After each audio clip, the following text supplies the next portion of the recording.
Okay. So my first pulpit, I mean my first jobs as a rabbi were Hillel jobs, but my first actual pulpit was in York, Pennsylvania.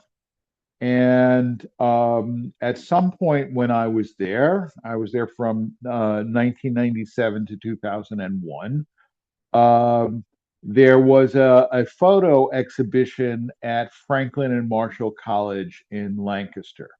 Um, the Polish government had asked uh, either Jews who had left Poland or their descendants to send them, the Polish embassy actually in DC, to send them pictures that they had of Polish Jewish life between the wars. And they created this exhibition of photographs of Polish Jewish life.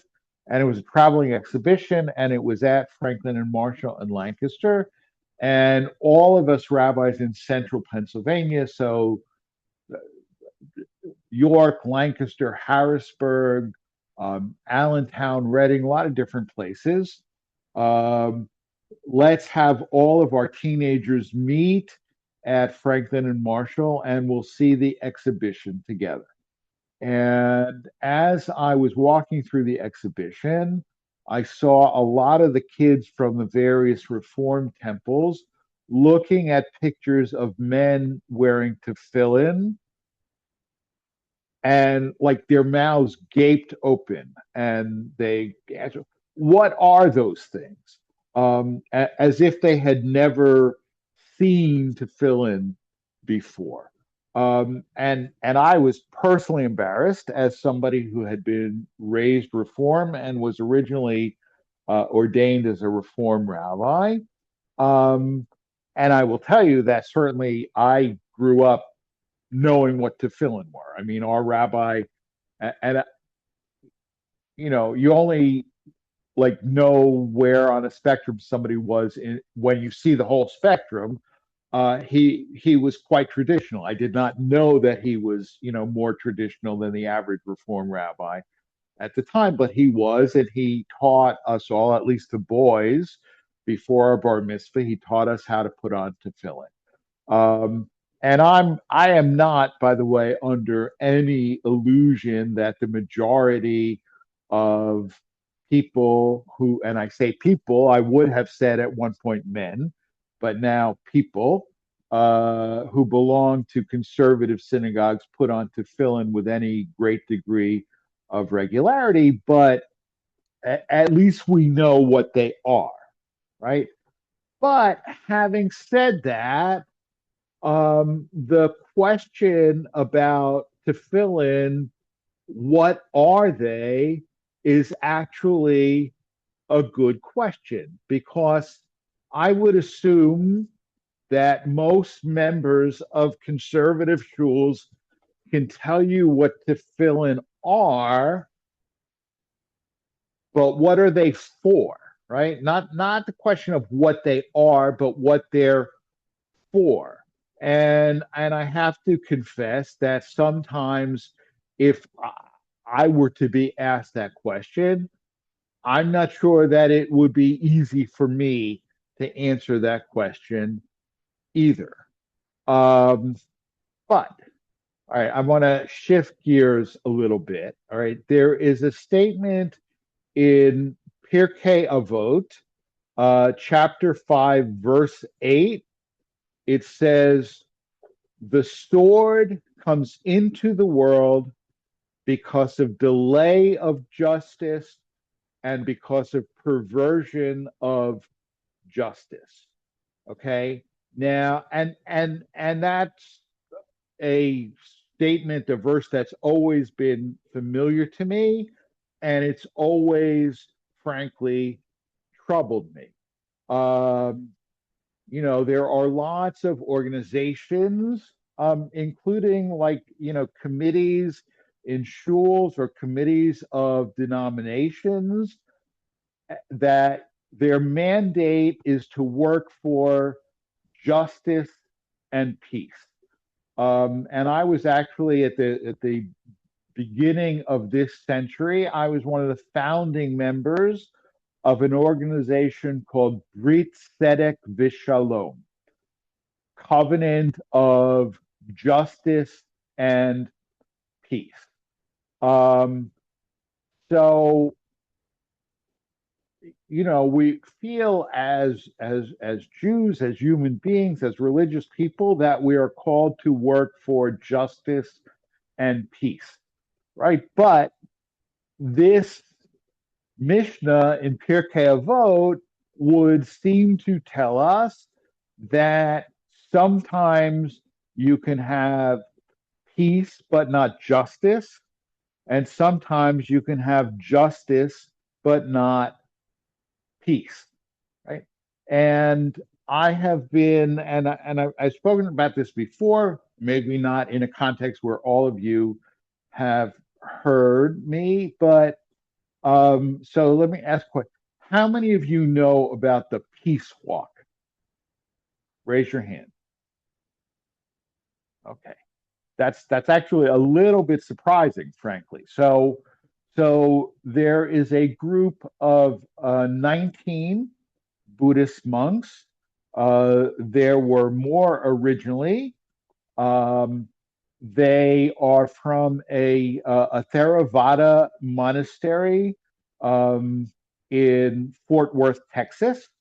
They are originally Vietnamese, but they live in the United States. They're, I assume, mostly, if not all, American citizens. Most of them speak English quite well.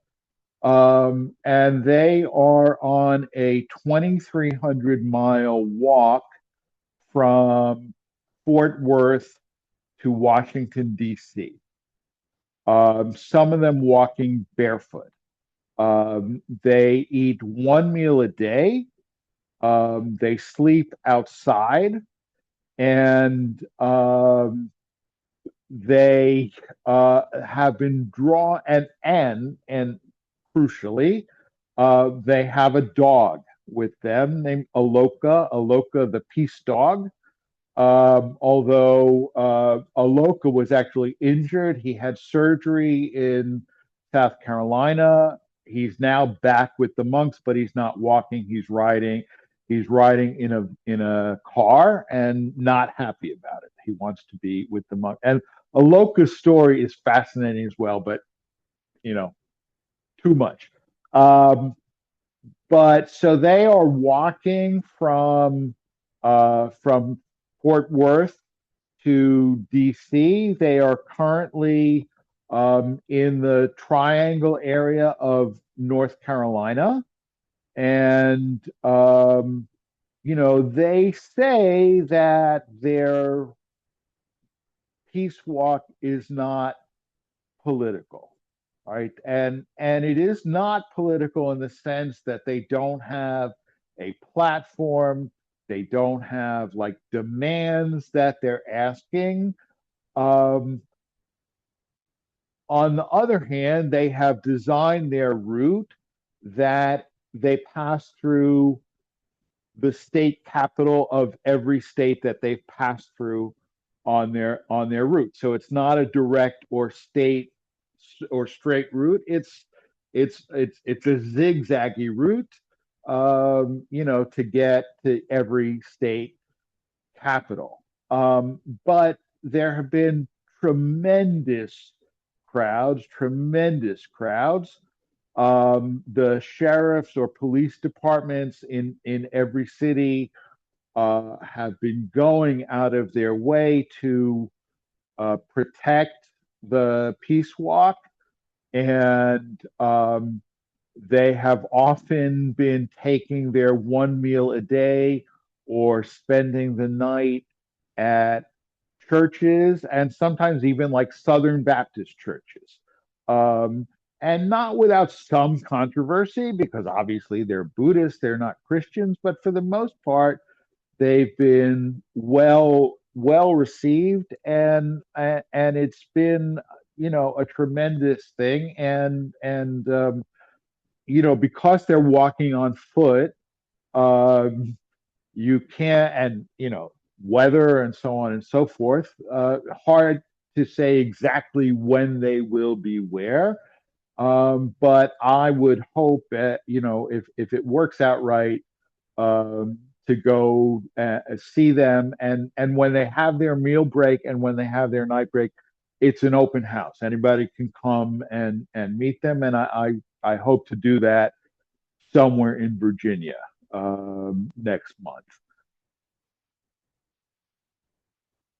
And their message is, talk about what does it mean to be a walk for peace. Their message is that peace begins with treating each other with kindness and compassion, right? That and I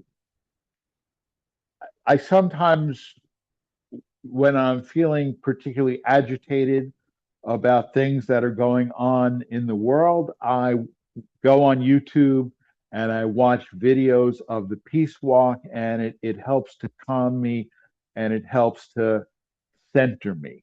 But at the same time, I ask myself,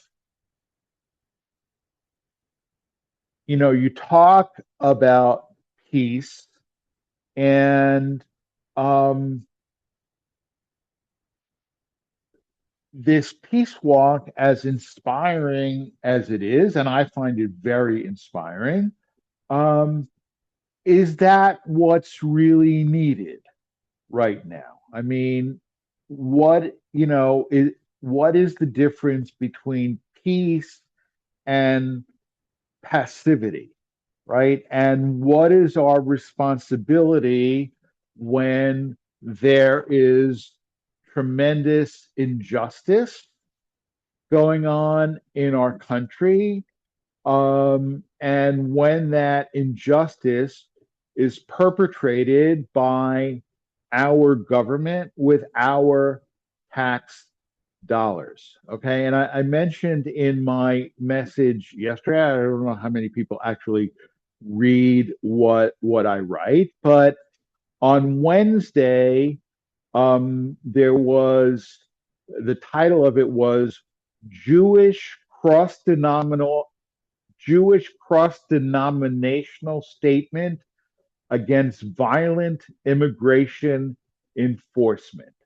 And it was signed by the rabbinical, cantorial, and synagogue organizations of the conservative, reform, and reconstructionist movement. So for us in the conservative movement, so that means the rabbinical assembly, the cantors assembly, and the United Synagogue of Conservative Judaism. And I have to say, and I was not involved, but I had a bird's eye view, really, of the drafting and the back and forth. And the United Synagogue was the last organization to sign on. They demanded certain changes to make it a little softer. Um, and But the United Synagogue never signs on to stuff like this. Never. Um, Except, you know, I guess never came to an end. Um, because they did, and I think there is a sense that, the crisis is so great that people have to speak out. And I want to make something clear. This is not about the question of whether people who are here undocumented have a right to stay here. Um, because it is not only undocumented people who are being arrested. I mean, citizens are being arrested. People who are here legally are being arrested. Like, that picture of that 5-year-old boy that everybody saw who was arrested, and his father. Um, they're not illegal or undocumented. They came here legally. Okay, they're what the rule is when you're seeking asylum, you present yourself at the border, meaning the Mexican border, could be the Canadian border too, but it's usually the Mexican border. You present yourself at the border, you turn yourself in to the border patrol, and you announce that you are seeking asylum. Okay, and then they give you a court date for your asylum hearing, and they register you in ISAP, the Intensive Supervision Appearance Program, so they can keep track of you. And that's legal, okay? But there arose a new king who knew not Joseph, and um, the government decided, even though what they did was legal, we don't like that law, we don't want that law, and we want these people out. And so, when people say, well, it's fine as long as you do it the right way, people who did it the right way are being detained, okay, and being deported. And American citizens have been deported. I mean, here in Maryland, a woman who was born here, okay, now, admittedly, right, she was born here, then her family went back to Mexico when she was a toddler, and then she came back as a young adult. So even though she was born here, she doesn't speak English well, et cetera, et cetera.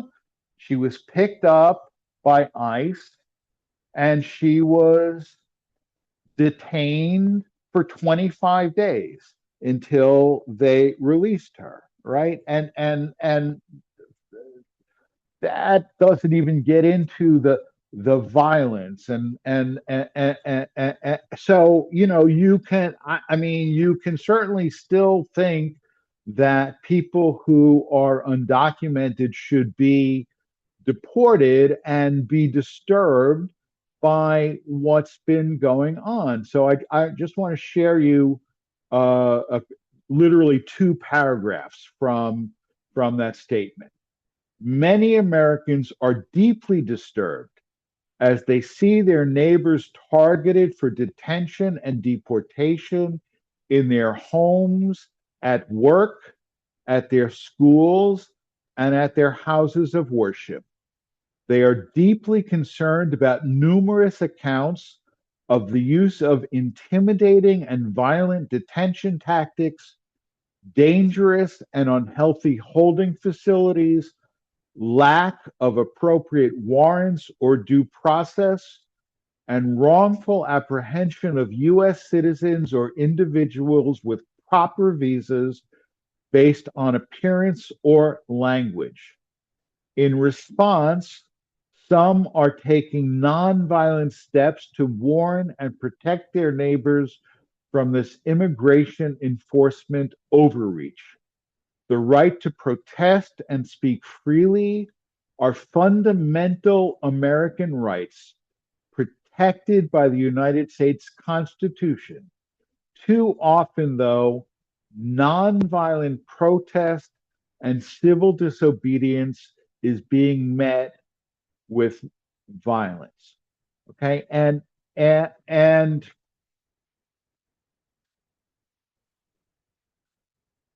apparently what's going on in Minneapolis. I mean, there was a fly-in of clergy Thursday and Friday.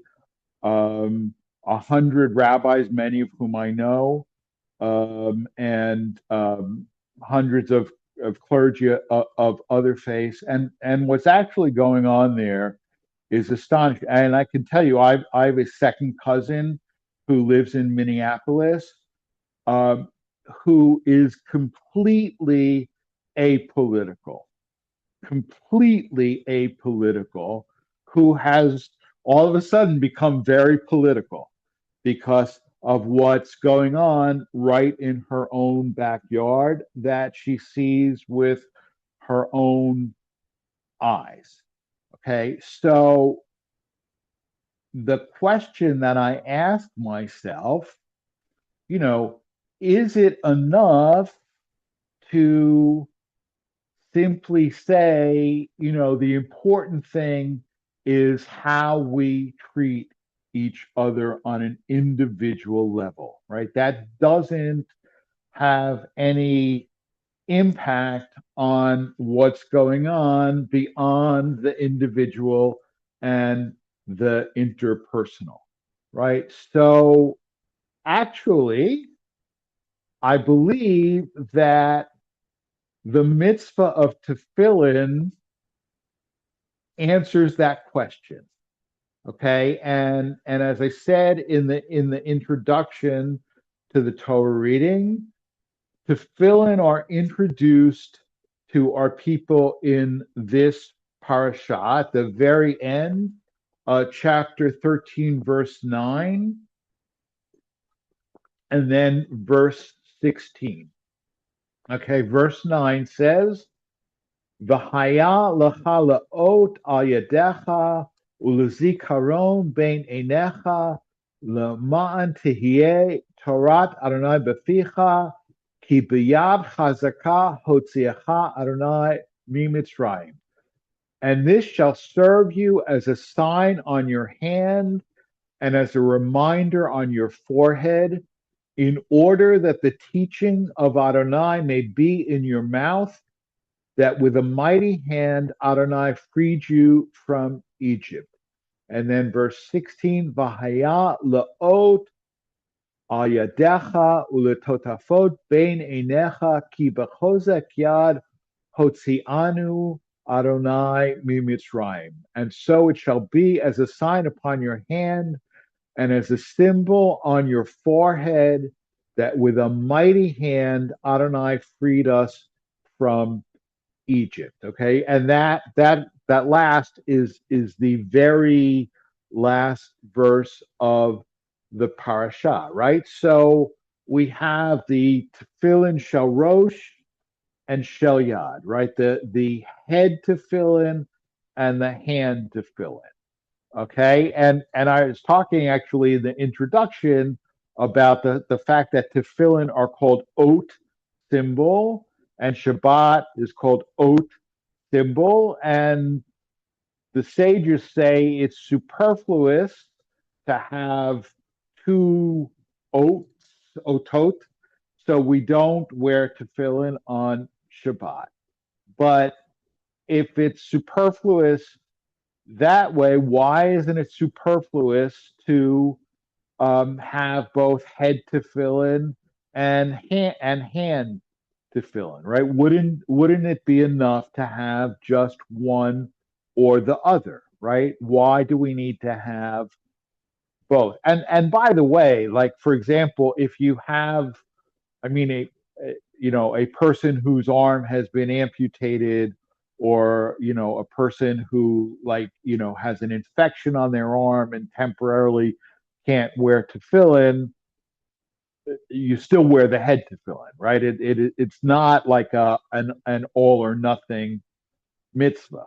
But question is, why do we need both head tefillin and hand tefillin? Okay, yeah, Brian, go ahead. So it's commanded that we wear both. Right, And but what's the reason? well, to keep it near your heart and on your mind at all times, or at least when you're laying it, I would think. But because of the actual, it says, or on your head, above your eyes, and on your arm, that we can't just say, well, we can only do one of those. That we're commanded to do both. So. Right. I mean, yes. I mean, absolutely. On a like a plain sort of what they were calling Yeshiva Pushet shot, right? The most simple level. You're correct. That's the mitzvah, and that's why we do it, and that certainly should be sufficient. But the reasoning behind it, yeah, Dr. Zapor. I suspect it has something to do with thought.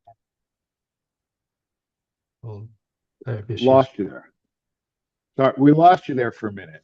Yeah, I have issues with my computer. There's some kind of glitch Yeah. where it turns on and off, but I suspect it has something to do with thought and action that we're reminded not only to think of God and think of what God expects of us, but we have to translate that into the way we act.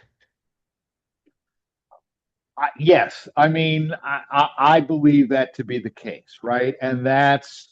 Um, and that's what many of the commentators say. I mean, particularly looking at the Kli Yakar, but that the head to fill in the tefillah shel rosh represents our thought, right? And the shel yad symbolizes action, right? And um, as I said, you can actually do one or the. I mean, even if you can't do both, you do the one that you can do. But we are commanded to do both, right? The shel rosh represents our thought or our intellect, and the shel yad represents our physicality, our action, right? And both our thoughts and our actions have to be devoted to what God demands us. Both our thoughts and our actions have the power to create and the power to destroy, right? So if I were to, to translate the peace march into Jewish terms, right? The peace march or the tefillin shel rosh, the head tefillin, right? And that's very important. Um, and the protests and the immigrant protections and the lawsuits and all of that to try and hit the reset button, right? Nobody's saying that violent criminals shouldn't be um, uh, deported from the country. I mean, certainly I'm not saying that, right? But so all of the actions to protect our neighbors and to protect each other because they are our neighbors. Um, and I can tell you that, I mean, the overwhelming majority of kids right here in this neighborhood, right here in Montgomery Village, the overwhelming majority of kids are black or brown, and they are scared. They are scared. And there's no reason that they should be scared. I mean, in Germany, you knew somebody was a Jew by the yellow star, right? But black and brown kids right here in our neighborhood wear their yellow star on their skin. And it's wrong. It's wrong and it needs to be stopped. And that is the hand to fill in, right? The actions that we take to fulfill what God demands, because that's what God demands of us right now. This is not about politics. It is not about right or left. It's about right or wrong.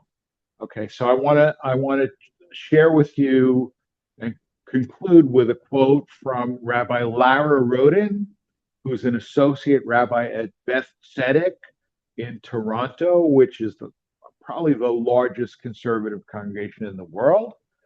And so this is what she writes. So, what do the straps and boxes that we bind to our bodies every day do? To fill in or an oath or sign to remind ourselves to remain closely bound to our deepest values and to allow those values to guide our cognition and our behavior. Our tefillin remind us to think with our hearts and with our minds and respond through our actions with generosity, love, and compassion for ourselves and for the world. All right, so that's what I had to say. If anybody has any questions or comments, yeah, Dee, go ahead. Wait a second. Just to make this, talking about not making it be, whatever. Something current that just came across yesterday or the day before on one of the broadcasts. By now, I guess all of you know that Barbara Streisand is very, very ill and not expected to live very long. Probably weeks and days being measured from pancreatic metastasized cancer. Besides the fact that a number of us are fans of hers, I'm not speaking as a groupie, I'm trying to tie this to what the rabbi has said. Right in the middle of a concert a couple of weeks ago, she stood up and just stopped all of the music and just spoke to the audience and actually to the world. And basically, I can't quote her, but I can paraphrase what she said. It's not what we have, it's what we do with what we have. And basically, what she was saying is that humanity's legacy is to love and to respect and to care for each other. And then instead of just talking about the expression of putting your mouth where whatever, she donated over several donations lately, but one of them $100 million for housing for underprivileged and homeless, and another $100 million to various, hospitals dealing with children, not unlike St. Jude's, and still another to educate, starting with children, the need for respect and compassion for each other. So more importantly than this movie star, director star, musical icon, the humanity that has come out of her mouth, possibly some commentators tying it to her last farewell, and that's what some of her music has been entitled. But essentially, this is what she wants to be known for, and she wants to be known for motivating all of us, particularly in these times. This isn't something, Rabbi, that I could say very briefly, even though I know I'm not known for my brevity. But for those of us who have great respect for her talent, here's a whole nother dimension of her persona, particularly after all these years of being known as a difficult diva. And by the way, I don't get a commission for this, but if you have not read her voluminous biography, you really should, because it gives a lot of clarity to her life. Anyway, I just thought I would connect that to what you were saying. Trying to, anyway. Thank you. Yes, call. Anybody else? All right. Stop the recording.